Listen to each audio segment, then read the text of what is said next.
আসসালামু আলাইকুম, স্বাগতম সবাইকে। আজকে আমরা ভৌত আলোক বিজ্ঞান চ্যাপ্টারের কৃষি প্রশ্ন ব্যাংক সলভ করব। তো চলো শুরু করি। প্রথম প্রশ্নটা আমাদের বলছে যে একটি তরঙ্গের দুটি বিন্দুর মধ্যে দশা পার্থক্য 3π/2 হলে পথ পার্থক্য কত? তো আমরা জানি দশা পার্থক্য ডেল ডেল ইকুয়াল 2π/λ ইন্টু পথ পার্থক্য ডেল এক্স। তো আমাদের চাইছে ডেল এক্স মানে পথ পার্থক্য। সো ডেল এক্স ইকুয়াল আমরা লিখতে পারি ডেল ডেল, এটা কত দেওয়া আছে 3π/2 ইন্টু এটা এই পাশে চলে গেলে উল্টে যাবে, তার মানে উপরে ল্যামডা, নিচে হচ্ছে তোমার 2π। সো এই পাই আর এই পাই কাটা, উপরে থাকতেছে 3λ, নিচে হচ্ছে 4। সো আনসার হচ্ছে 3λ/4। এবার কোন বর্ণের আলোর তরঙ্গ দৈর্ঘ্য বেশি? তো ছন্দটা যেন কি ছিল? বে নি আ সহ সহ ক লা। তো এদিক গেলে তরঙ্গ দৈর্ঘ্য বাড়ে, আর এদিক আসলে শক্তি বাড়ে, তরঙ্গ দৈর্ঘ্য কমে, আর এখানে শক্তি কমে। ওকে, তাহলে আচ্ছা, এখানে ফ্রিকোয়েন্সিও কমে, এখানে আবার ফ্রিকোয়েন্সি বাড়ে। ওকে, তাহলে এখানে বলছে তরঙ্গ দৈর্ঘ্য বেশি, তার মানে ডান দিকে যাইতে হবে। সো এখানে দেখো নীল আছে, হলুদ আছে, বেগুনি আছে, কমলা। সো কলা এটা লাস্টে আছে, যেহেতু এখানে লাল নাই অপশনে, তার মানে কমলা হচ্ছে আনসার। এরপর দৃশ্যমান আলোর তরঙ্গ দৈর্ঘ্যর পাল্লা কত? ওকে, দৃশ্যমান আলোর যে পাল্লা সেটা হচ্ছে 380 থেকে 780 ন্যানোমিটার, রাইট? সো এগুলো সব মিটারে আছে, বাট আমরা বেসিকটা ধরতে পারতেছি এখান থেকে। তো 7 থেকে 4, হ্যাঁ এইটা হবে। 8 হবে না, কারণ এটা হচ্ছে 780 থেকে বেশি হয়ে যায়। ওকে, এরপর এক আলোকবর্ষ সমান কত? এক আলোকবর্ষ সমান হচ্ছে তোমার 9.46 × 10⁻12 কিলোমিটার। 9.46 × 10⁻12 কিলোমিটার, এটা মুখস্থ রাখতে হবে। কিন্তু কোনটি তড়িৎচুম্বকীয় তরঙ্গ নয়? দেখো এটার একটা ছন্দ আমি মনে রাখতাম যে তুমি যেভাবে ইচ্ছা মনে রাখতে পারো। আমি মনে রাখতাম যে হচ্ছে ম গার অতি দ্রি ওমারে, মগার অতিদ্রি ওমারে। মতে কি? মহাজাগতিক রশ্মি, গাতে গামা রশ্মি, রতে রঞ্জন রশ্মি, অতি মানে অতিবেগুনি, মানে তোমার অতিবেগুনি রশ্মি। তারপর দ্রিতে দৃশ্যমান, অতে অবলোহিত, মাতে হচ্ছে মাইক্রোওয়েভ, রেতে হচ্ছে রেডিও ওয়েভ। তো দেখো রেডিও, এক্স রে, গামা, এই তিনটা কিন্তু তোমার তড়িৎচুম্বকীয় তরঙ্গ, তাই না? আল্ট্রাসাউন্ড এটা হচ্ছে তড়িৎচুম্বকীয় তরঙ্গ নয়। নিচের কোন বৈশিষ্ট্যের দ্বারা আর তরঙ্গ চেনা যাবে? দেখো আর তরঙ্গ চেনা যায় হচ্ছে সমবর্তন দ্বারা। এখান থেকে আরো এক ধরনের এমসিকিউ আসতে পারে যে কোনটি সমবর্তন সম্ভব নয়।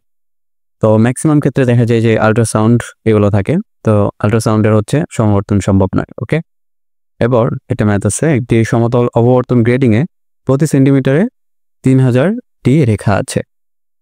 এখন এটা বলছে গ্রেডিং, অববর্তন গ্রেডিং, তার মানে আমি বুঝতে পারতেছি এটা হচ্ছে গ্রেডিং কর্তৃক অববর্তনের যে ম্যাথগুলো আছে ওগুলা।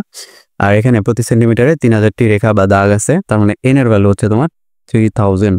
ওকে, এখন এই গ্রেডিংয়ে 5.556 × 10⁻7 মিটার তরঙ্গ দৈর্ঘ্য বিশিষ্ট এক বর্ণী আলোক রশ্মি দিয়ে আলোকিত করা হলো। দ্বিতীয় ক্রমের অপবর্তন কোণ কত হবে? ওকে, দ্বিতীয় ক্রমের অপবর্তন কোণ চাইছে। ওকে, এটা আমরা ইজিলি বের করতে পারবো, যেহেতু আমাদের ল্যামডা দেয়া আছে। ল্যামডা কত?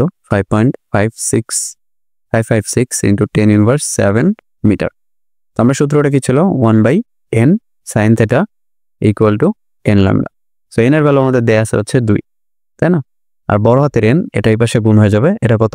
এটা হচ্ছে তোমার 3000 ইন্টু 5.556 × 10⁻7 মিটার, এটা হচ্ছে সাইন থেটা। তো এখানে যেটা পাবা এটা হচ্ছে সাইন ইনভার্স, এটা করে দিবা।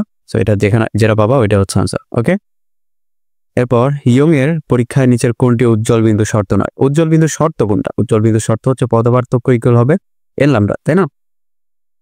তো এটা হবে জোড় গুণিতক, ল্যামডার জোড় গুণিতক হবে। তো এটা ঠিক আছে, এটাও ঠিক আছে, এটাও ঠিক আছে, বাট দেখো এটা হচ্ছে ল্যামডার বিজোড় গুণিতক, তাই না? 2n + 1, n এর ভ্যালু যদি 1 হয়, 2 + 1 মানে 3, 3/2 হচ্ছে, তার মানে এটা বিজোড়, তার মানে এটা হচ্ছে সঠিক। তার মানে বিন্দু শর্ত নয় কোনটি? এটা হচ্ছে সঠিক। উপরের তিনটে কিন্তু সঠিক নয়, মানে উপরের তিনটেই হচ্ছে সঠিক, বাট উত্তর অনুযায়ী উপরের তিনটা সঠিক নয়। ওকে, এরপর আসো ব্যতিচারের সত্য কোনটি? তরঙ্গমুখের বিস্তার অসমান না, তরঙ্গ দৈর্ঘ্য একই তলে সমবর্ত না, সৌরচিরের মধ্য দিয়ে যা হইতে পারে, উৎসগুলো সুসংগত হওয়া, এটা বেশি কারেক্ট। তারপর গণমাধ্যমের আপেক্ষিক প্রবেশতা, আপেক্ষিক প্রবেশতা 1.08 এবং ডাইইলেকট্রিক ধ্রুবক 1.005 হলে ওই মাধ্যমের আলোর বেগ কত? ওকে, এই জিনিসটা তুমি চাইলে করতে পারো, বাট এটা স্কিপ করা বেটার, বাট কারণ এই টাইপের ম্যাথ আসবে না, বুঝতে পারছো? এখানে আলোর বেগটা হবে হচ্ছে এরকম করে বের করতে পারো। আমরা জানি আলোর বেগ সমান হচ্ছে mu into lambda, sorry mu into epsilon, তাই না? এখন এটা যেভাবে দেয়া আছে তুমি এটা এভাবে করতে হবে যে 1.08 ইন্টু 1.005 ইন্টু শূন্য মাধ্যমে যে প্রবেশতা এবং শূন্য মাধ্যমে যে তোমার কি বলে ডাইইলেকট্রিক ধ্রুবক, ওগুলো হচ্ছে তোমার এখানে বসাইতে হবে। সেটা কি mu not into epsilon not. এগুলো ভ্যালু আশা করি তোমরা জানো, এটা দিয়ে তুমি ক্যালকুলেট করে যেটা পাবা ওইটা আনসার। তো আনসারটা আসবে হচ্ছে 2.08 ইন্টু 10⁸ মিটার পার সেকেন্ড। নিচের কোনটি তরঙ্গ দৈর্ঘ্যের পাল্লাটি বেতার তরঙ্গে অন্তর্ভুক্ত করে? আচ্ছা, এই টাইপের প্রশ্ন আসবে না, কারণ এগুলো দেখো অনেক আগে আসছে। আসলে তোমার দৃশ্যমান থেকে আসবে, বুঝতে পারছো? দৃশ্যমান, তারপর আলট্রাভায়োলেট থেকে কিছু আসতে পারে অতিবেগুনিগুলা, তাছাড়া আসবে না। ওগুলা তো আবার কেমিস্ট্রিতে আসবে, যেমন ড্রাগ শনাক্তকরণে, তারপর কি বলে কার্যকরীমূলক শনাক্তকরণে, এগুলো হচ্ছে কেমিস্ট্রিতে আসবে।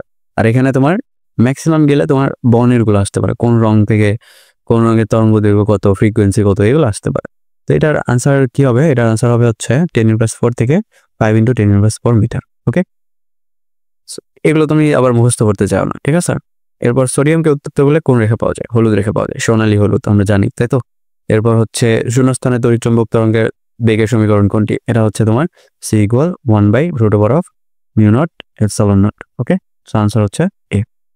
এরপর আলো যখন এক মাধ্যম থেকে অন্য মাধ্যমে প্রবেশ করে তখন যে ভৌত রাশিটি স্থির থাকে তা হলো, ওকে, এটা হচ্ছে তোমার কম্পাঙ্ক হবে। এরপর একটি রেডিও স্টেশন 300 মিটার তরঙ্গ দৈর্ঘ্য অনুধাবন প্রচার করে, এর কম্পাঙ্ক কত? আচ্ছা, কম্পাঙ্ক ইকুয়াল হচ্ছে f = c/λ। c কত? c আমরা জানি হচ্ছে 3 × 10⁸, আর এখানে হচ্ছে তোমার ল্যামডা হচ্ছে 300। তো দুইটা শূন্য কাটা, এখানে তোমার থাকতেছে 10⁶, 3 কাটা, সো 10⁶, বা এটা হচ্ছে তোমার এটা হচ্ছে কি হার্টস, তাই না? এখানে যেহেতু হার্টসে নাই, 1 হার্টস হবে, মানে অপশনে আছে, বাট 1 হার্টস তো হবে না, 10⁶। তো এটাকে আমরা লিখতে পারি মেগা হার্টস, তাই তো? সো আনসার হচ্ছে সি। তারপর আলো হচ্ছে একটি আয়ত তরঙ্গ, তড়িৎচুম্বকীয় তরঙ্গ, হ্যাঁ সবগুলো সঠিক। নিচের কোনটি তড়িৎচুম্বকীয় তরঙ্গ? আশা করি এটা তোমরা পারবা, এটা নিজে বের করিও। ওকে, তো এই ছিল তোমাদের প্রশ্ন ব্যাংক সলভ। এই চ্যাপ্টার থেকে আমি হচ্ছে কয়েকটা স্পেসিফিক জিনিস আমি আবার স্কিপ করছি। কেন স্কিপ করছি? মানে এগুলো হচ্ছে তোমার টাইম নষ্ট করবে। এখন তোমার পরীক্ষা হচ্ছে 2-3 দিন পর, তাই না? সো এগুলা এখন তোমার মানে ফুল সিলেবাসের অন্তর্ভুক্ত। এগুলো পড়বে কারা?